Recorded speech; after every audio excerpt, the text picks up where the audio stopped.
थोड़ा सा पार्टियों के प्रभाव में थे। पहले भाजपा, फिर कांग्रेस, फिर सपा, फिर बसपा, मध्य प्रदेश तक होया है। अब ये बोले थे मेरा कोई कुछ बिगाड़, मैंने कहा तुम्हारा इस उम्र में कोई क्या बिगाड़ेगा, जो बिगाड़ना था भगवान ने ऊपर से बिगाड़ के भेजा है।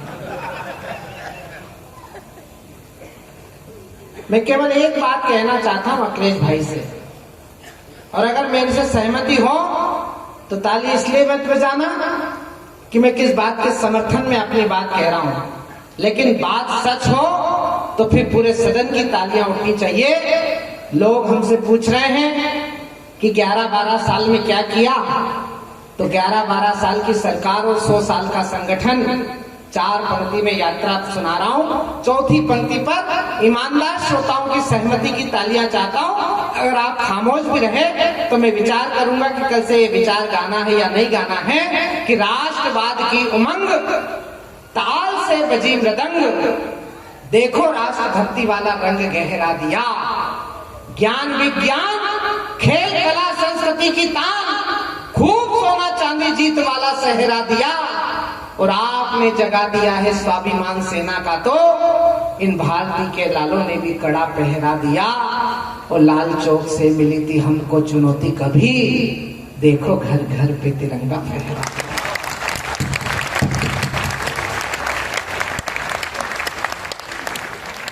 इनको दिख ही नहीं रहा है कि क्या किया, ये वहीं अटके में छोड़ दी करके छोड़ने में हिम्मत लगती है। हमने तो करके छोड़ दी, और जिसकी हो नहीं रही है उसका क्या कहोगे।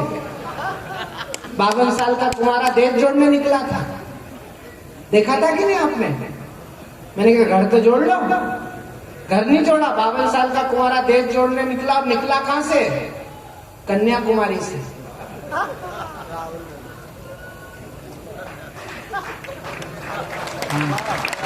इधर समझदार लोग बैठे हैं।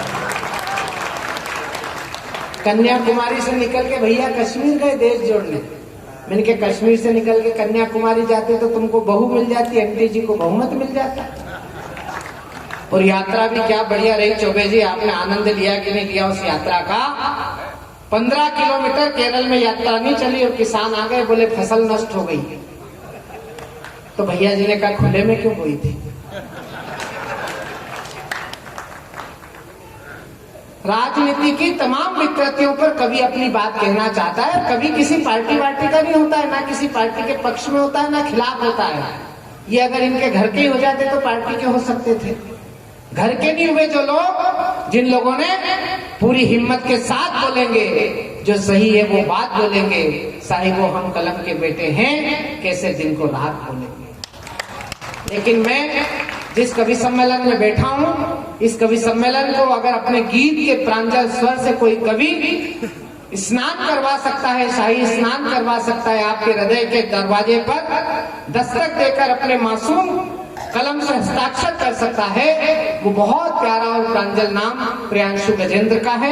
मैं बिना ज्यादा आपको इंतजार कराए, क्योंकि अश्विन भाई का कब तक विश्वास नहीं कब तक वो बैठेंगे नहीं बैठेंगे, लेकिन अगर वो बैठे हैं तो वो कम से कम एक ऐसे कवि को सुनकर जाएं जो उन्हें बहुत दिन तक याद रहेंगे। एक बार जरा जोरदार तालियां बजाइए। मैं भाई प्रियांशु गजेंद्र को आपके बीच बुला रहा हूँ कि वे आए और अपने समग्र तेवरों का परिचय भागलपुर से कराएं।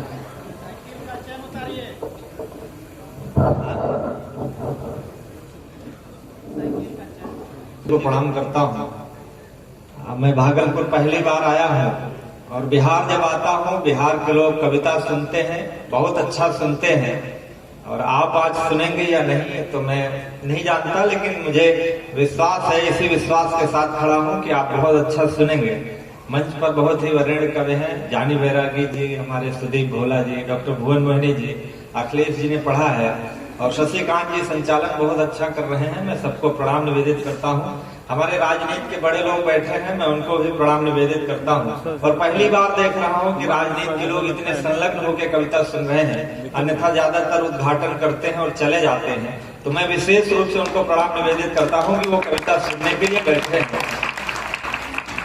मैं गांव में रहता हूँ, एक छोटे से गांव है हमारा, और मैं देखता हूँ बिहार के बहुत सारे लोग विदेश कमाने जाते हैं, हमारे यहाँ भी तमाम सारे लोग बाहर कमाने जाते हैं, मैं प्रेम का कवि हूँ। प्रेम के दो पक्ष हैं, संयोग और वियोग। संयोग में प्रेमी प्रेमिका के मिलन का वर्णन होता है और वियोग में प्रेमी प्रेमिका के विछड़न का वर्णन होता है।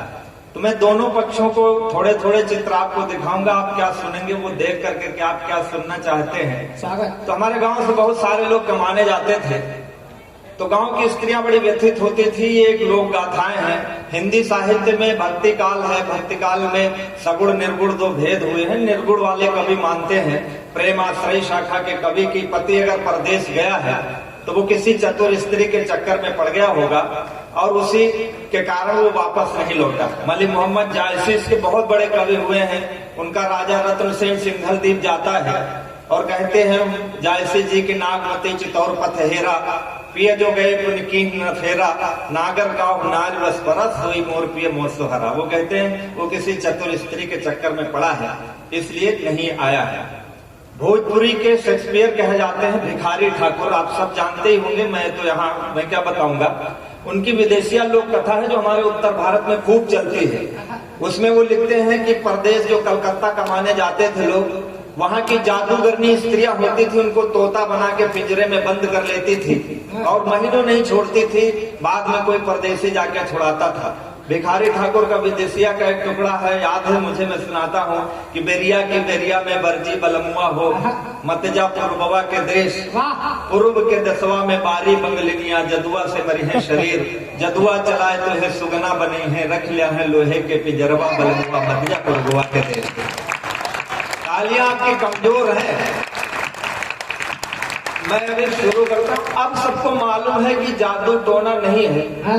अब अगर पति गायब होगा तो कहाँ गया होगा। बस मेरी कविता ये है, हम कवि कम हैं, कविता के मिस्त्री ज्यादा हैं। पुरानी कविताएं ठीक करते हैं, थोड़ा आनंद में सुनिएगा। पति बाहर है और पत्नी कहती है कि इतने निर्मोही कैसे सजन हो गए। और थोड़ा सा ऊर्जा लाइएगा, बहुत अच्छा मैं सुनाने वाला हूँ और मैं ही सबसे बड़ा कवि हूँ, ये लोग बहुत बड़े कवि हैं। तो आप ये समझ लो, हमको आप सुन लोगे तो ये लोग तो खैर अच्छा सुनाएंगे। इतने हमारी अच्छा कविता थोड़ा सा मन लगा के दिमाग लगा के भी सुनना पड़ेगा। जैसे हम जो कहें वो मत समझना, जो नहीं कह रहे वो समझना। आप समझ रहे हो ना जो हम कह रहे हैं। जैसे हमारे यहाँ नगर पालिका अध्यक्ष है, तो उनसे एक आदमी गया, उसने कहा कि हमारे मोहल्ले की नालियां बहुत खराब हैं। तो उसने कहा हम क्या करें। तो उस व्यक्ति ने कहा कि आप अगर जुबान हिला दोगे तो नालियां साफ हो जाएंगी। अच्छा, कल परसों तक समझना तब बजाना तालियां। हम करें जो हम कहें वो मत समझना, जो नहीं करें वो समझना। हाँ, चाह लिया है हमारे टाइम पे।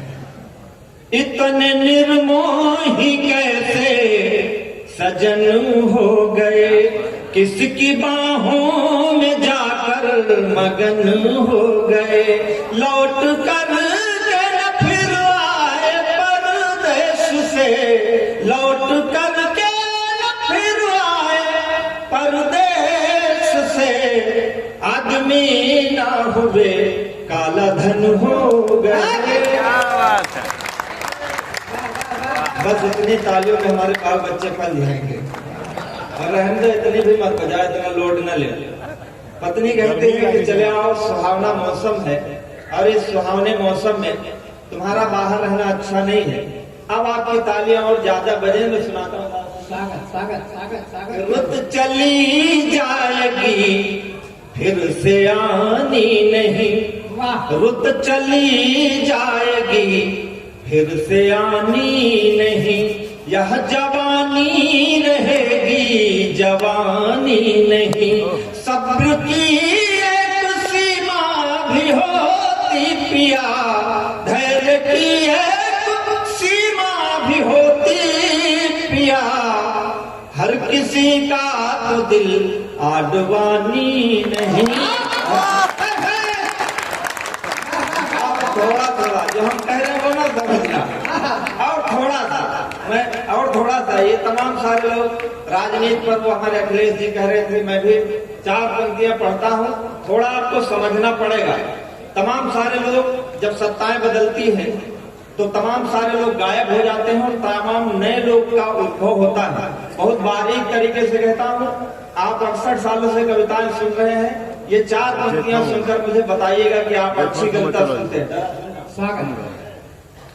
कल थे असफल जो अब वे सफल हो गए। वाह वाह। पत्नी कहती चले आओ वरना मुझे बदलते हुए समय नहीं लगेगा, मैं भी बदल जाऊंगी। कि कल थे असफल जो अब वे। सर आप फोटो खिंचवा लीजिए, कविता मैं पढ़ रहा हूँ। हाँ, हाँ, खींच लो। ठीक है बाबू जी, कोई बात नहीं। एक बार तालियां बजा दीजिए हमारे अतिथि के लिए।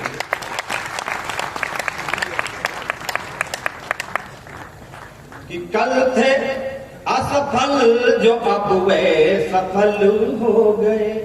कल थे असफल जो अब वे सफल हो गए। अपना दल बदल हो गए। इस तरह हो गई उन पे भगवत कृपा। इस तरह हो गई उन पे भगवत कृपा। बेहया फूल थे अब कमल हो गए। बेहया, देखो मैं अच्छी कविता पढ़ रहा हूँ फिर भी बहुत सारे लोग इधर उधर देख रहे हैं। कुंभ में भी यही था, बहुत सारे लोग गए थे नहाने, हमारे अखिलेश जी बता रहे हैं, लेकिन कुछ लोग दूसरे काम करने लगे। कि छाह की चाह लेकर तपन में गए। ये और अच्छी पंक्तियां हैं, आपका ध्यान आए इधर। कि छाह की चाह लेकर तपन में गए। छाह की चाह लेकर तपन में गए। सत्य की खोज करने सपन में गए। पार भव सिंधु करने गए थे पिया। पार भव सिंधु करने गए थे पिया। डूब मोनालिसा के नयन में गए। जरा हमारी पत्नी तो ये भुवन जी के बगल में हमको बैठा दिया, हमने बैठा दिया, वो मुझे आके हमारे बगल बैठ गई। हमारा इरादा नहीं था बैठने का, और जब से बैठे हैं हम बिल्कुल सीधे साधे बैठे हैं, क्योंकि हमारी पत्नी ने कह के भेजा है कि प्यार की राह से यदि हटोगे पिया। प्यार की राह से यदि हटोगे पिया। जाके सौतन से मेरी पटोगे पिया। प्यार समझो इसे चाहे चेतावनी। प्यार समझो इसे चाहे चेतावनी। यदि बटोगे पिया।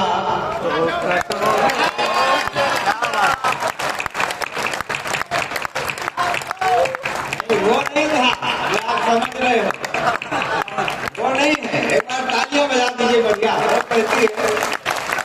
देखो एक बार जरा भरपूर तालियां बजाओ, पहली बार प्रियांशु आया, बहुत मन बन के सुनाएगा आपको। हाँ थोड़ा इसको बढ़ा दो भैया इसका। कि प्यार वो था नहीं जो आप कह रहे थे, जो है वो मैं बता रहा हूँ। हाँ, तालियां बजाना। कि प्यार समझो इसे चाहे चेतावनी। यदि बटोगे तो मुझसे कटोगे पिया। यदि देखो फिर आप रह गए। देखो हमारा क्या है, मैं बिहार जब भी आता हूँ मैं सोचता हूँ मैं राष्ट्र कवि दिनकर की धरती पर जा रहा हूँ, मैं भिखारी ठाकुर की धरती पर जा रहा हूँ, और ये सोच के जाता हूँ कि वहाँ बहुत अच्छे श्रोता हैं और आप सब श्रोताओं के एक समूह है। मन होता है कि रो न पाया रुआ सा चला जाऊंगा। बहुत सुंदर कवि सम्मेलन पप्पू भैया ने किया है, और हम लोगों ने बहुत लंबी यात्राएं करके यहाँ तक हम पहुंचे हैं। कि रो न पाया रुआ सा चला जाऊंगा। पढ़ के नयनों की भाषा चला जाऊंगा। आज भी हाथ यदि ना खुले आपके। आज भी हाथ यदि ना खुले आपके। तो मैं पनघट से प्यासा चला जाऊंगा।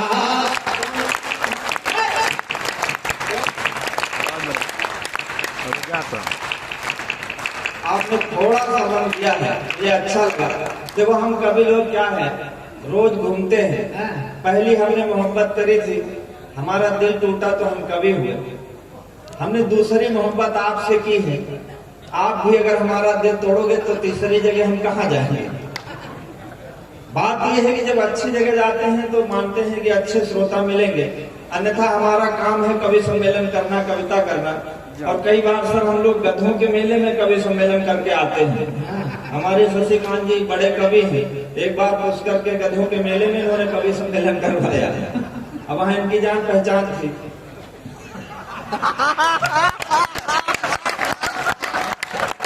नहीं, गधों से नहीं थी, वहां के आयोजकों से पहचान थी। तो इन्होंने वहां कवि सम्मेलन कराया, आगे 10-15 लोग बैठे थे, वो ही ऐसे सब सोफा लगा के। हमने कहा कि भाई साहब हमारी कविता पे आप दाद दीजिए, तो बोले हमने अपना बेच लिया, तुम अपने हिसाब से बेचो। तो हम कवियों की जिंदगी यही है, हम और हमें तो अपना काम करना है, लेकिन अगर अच्छा लोग सुन लेते हैं, जो पैसा हमको मिलता है वो तो सब खर्च हो जाता है। जो आपकी तालियां मिलती हैं यही हमारे लिए साल भर चलती है।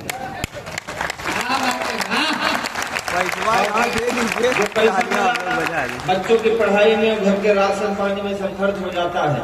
हमारी जिंदगी कवियों की बड़ी कठिन है, कहीं प्रशंसा कहीं से ताली, कहीं भरा मन कहीं से खाली। यही लेकर रोज घूमते हैं, कहीं प्रशंसा कहीं से ताली, कहीं भरा मन कहीं से खाली। जैसे तैसे उम्र मैंने तेरे प्यार में, जैसे तैसे उम्र बिताली मैंने तेरे प्यार में। रात रात भर तुमको गाया, सुबह छपे अखबार में। रात रात भर तुमको गाया, सुबह छपे अखबार में। रात रात भर तुमको। बहुत अच्छा शुरू किया। हमारे सांसद जी बैठे हैं, आज सब देख रहे हैं ये सांसद है, लेकिन जिंदगी के इनके जो पीछे की लकीर है वो कोई नहीं देखता। हम कवियों की भी यही स्थिति है। हम और शशिकांत यादव जी दोनों लोग हम कल इंदौर में थे, और इंदौर में रात में 1 बजे हमने अपना सफर शुरू किया था और सीधे आकर के मंच पर आए हैं। आप हमें देख रहे हैं हंसता हुआ, मुस्कुराता हुआ, लेकिन हमारी जिंदगी क्या है। पाँव बेच कर सफर खरीदे, सफर बेच कर राहें। पाँव बेच कर सफर खरीदे, सफर बेच कर राहें। अब मैं खुद को बेच चुका तो सबकी पड़ी निगाहें। पाँव बेच कर सफर खरीदे, सफर बेच कर राहें। जब मैं खुद को बेच चुका तो सबकी पड़ी निगाहें। नींद बेच कर सपन खरीदे, सपने बेच तबाही। कागज बेचे कलम खरीदी, कलम बेच कर स्याही। जीवन कई रंग में रंगा, जीवन कई रंग में रंगा, रंगों के व्यापार में। रात रात भर तुमको गाया, सुबह छपे अखबार में। रात रात भर तुमको गाया, सुबह छपे अखबार। बस ये जो तालियां हैं यही हमारी जिंदगी है। हम इन्हीं के लिए रात भर तड़पते हैं। कुछ गीतों से चित्र बनाए, कुछ गीतों से रास रचाए। हमारे पास ना दुकान है, ना फैक्ट्री है, ना कोई व्यापार है, ना कोई खेती बाड़ी है। हमारा जीवन क्या है, जब वो नष्ट होने लगता है तो तकलीफ होती है। कुछ गीतों से चित्र बनाए, कुछ गीतों से रास रचाले। पन घट घूमे लेकिन अब तक अपनी प्यास बचा ले। कुछ गीतों में हम खोए तो कुछ में दुनिया खोई। कुछ गीतों में हम रोए तो संग संग दुनिया रोई। और एक पंक्ति देता हूँ, हर कवि के मन की पीड़ा अब तक आ जाए तो मुझे एक भी हाथ खामोश ना हो, सबका आशीर्वाद मिले मुझे। मैं प्रशंसा की ताली नहीं मांगता। कुछ गीतों में हम रोए तो संग संग दुनिया रोई। अब मुस्काने बेच रहा मैं, अब मुस्काने बेच रहा मैं। हाथ उठाना सबके चाहता हूँ। मुस्काने बेच रहा मैं, अब मुस्काने बेच रहा मैं। आंसू के बाजार में रात रात भर तुमको गाया, सुबह छपे अखबार में। रात रात भर तुमको गाया, सुबह छपे। अब आपका मन हो गया है कविता सुनाने का। इस गीत की सबसे कीमती पंक्तियां सुनाता हूँ। ये गीत मैंने अपनी उस प्रेमिका के लिए लिखा था जिसने 15 वर्ष बाद फोन करके मुझसे पूछा था कि आजकल क्या करते हो। मैंने कहा कि मैं ये करता हूं। मैंने उससे पूछा, तुम बोलो तुमने जीवन में क्या खोया क्या पाया। तुम बोलो, कोई आपका पिछड़ा हुआ याद आए तो मेरे साथ तालियां बजाना। तुम बोलो तुमने जीवन में क्या खोया क्या पाया। कौन पराया अपना हो गया अपना, कौन पराया। कौन फूल डाली से फूटा, कौन खिला मधुबन में। कौन फूल डाली से फूटा, कौन खिला मधुबन में। किसके कंगन पहन के निकली हो पहले सावन में। किसके कंगन पहन के निकली हो पहले सावन में।